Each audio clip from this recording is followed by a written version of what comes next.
The Redmi Note 8 Pro brings a new chip to the limelight, the Mediatek G90T. Let's put it through a speed test to see how this relatively unknown chip handles daily usage, and we're going to put it up against the Redmi K20, which uses a Snapdragon 730, a much more well-known chipset. If you take the retail prices of both of these phones, the Redmi K20 is more expensive, although it does offer things other than the chipset. It has an OLED screen and a bezel-less display, for example. But the MediaTek chip inside the Redmi Note 8 Pro is no slouch, can record 4K video, and supports a quad camera back there. Let's go through the list of apps, opening them at the same time to see if there are any big differences in the way that they load them. Both of these phones come with 6 GB of RAM, and they both have 64 GB of storage on board. Day-to-day usage, opening apps won't have much difference, but you can see the Redmi K20 opened iQIYI, which is a video streaming site, a little bit before the Note 8 Pro. In my experience using the Note 8 Pro so far, it's been very snappy and it's not been a slouch whatsoever. It actually loads Taobao a little bit quicker than the K20 this time around. But we really need to get on to more intensive type of apps. So let's go to Subway Surfers and see which one loads it first. And it looks like the Note 8 Pro has just beaten the K20 there. The Snapdragon 730 is an 8nm chip, and the MediaTek chip is a 12nm chip. That's not to say that the MediaTek chip is less powerful than the 730, but it's certainly less efficient.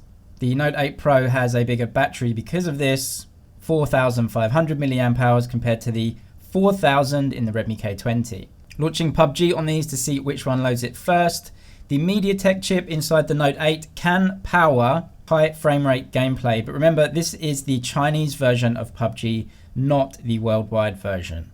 This is the only one that I can access because I'm in mainland China, but it looks like the K20 just loads it first, although the Note 8 Pro is not far behind.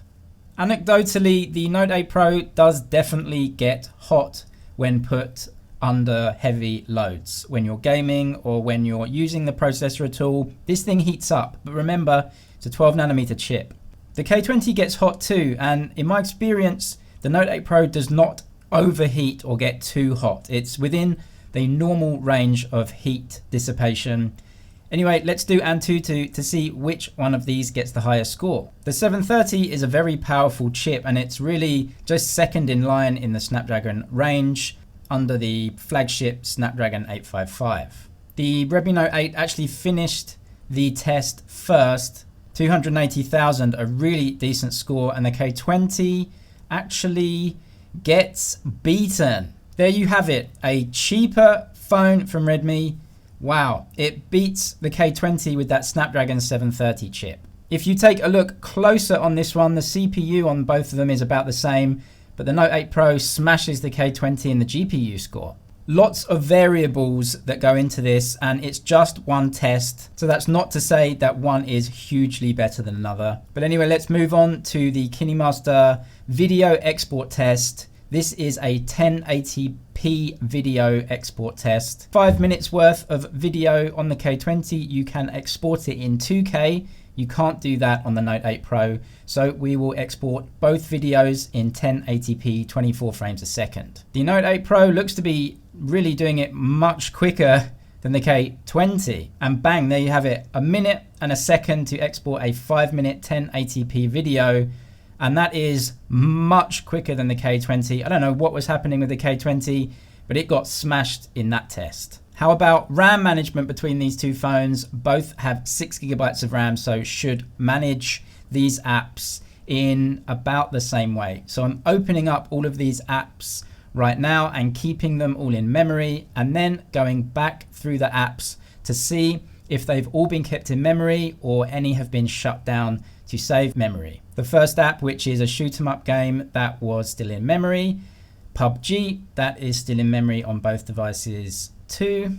Subway Surfers, again, it's both in memory. It doesn't need to be reloaded. QQ, the music app, might get shut down if memory is low, but that was again in both phones. Taobao, the shopping app, again, was in memory in both phones, both performing very well in the test. iQIYI, the video streaming service, again, kept in memory on both phones. Weibo, the very first app, and it looked to be kept in memory on both phones. So all apps were kept in memory on both devices. A good performance from both of these phones. Fingerprint sensor unlocking test. The K20 has it under the screen. On the Note 8 Pro, it's on the back. 3, 2, 1, go. Definitely the Note 8 Pro. 3, 2, 1, go. The Note 8 Pro again. 3, 2, 1, go.